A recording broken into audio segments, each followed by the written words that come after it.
ஒரே நாடு ஒரே தேர்தல் திட்டத்துக்கு நம்மளோட மத்திய அமைச்சரவை ஒப்புதல் வழங்கியிருக்காங்க.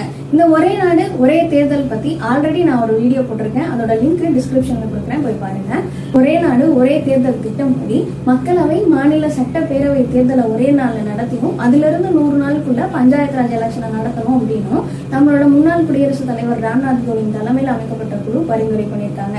இந்த பரிந்துரையை நம்மளோட மத்திய அமைச்சரவை ஒப்புதல் வழங்கியிருக்காங்க. இந்த ஒரே நாடு ஒரே தேர்தல் திட்டத்தை நம்ம அமல்படுத்தணும் அப்படின்னா நம்மளோட அரசியல் அமைப்புல 6 திருத்தங்களை மேற்கொள்ற மாதிரி இருக்கும். அதுக்கு நாடாளுமன்றத்துல 3/2 பங்கு உறுப்பினர்கள் ஆதரவு தெரிவிக்கணும். அதே மாதிரி 28 மாநிலங்களும் 8 யூனியன் பிரதேசங்களும் அங்கீகரிக்கணும். மக்களவையில 545 உறுப்பினர்களுக்கு 364 உறுப்பினர்கள் ஆதரவு தெரிவிக்கணும். இந்த ஒரே நாடு ஒரே தேர்தல் திட்டத்துக்கு நாடாளுமன்றத்துல ஒப்புதல் வாங்குறது அப்படிங்கிறது மத்திய அரசுக்கு கொஞ்சம் சிரமமான விஷயம் தான். நாடு ஒரே தேர்தல் திட்டம் இந்தியாவுக்கு சாத்தியமா? கமெண்ட் பண்ணுங்க.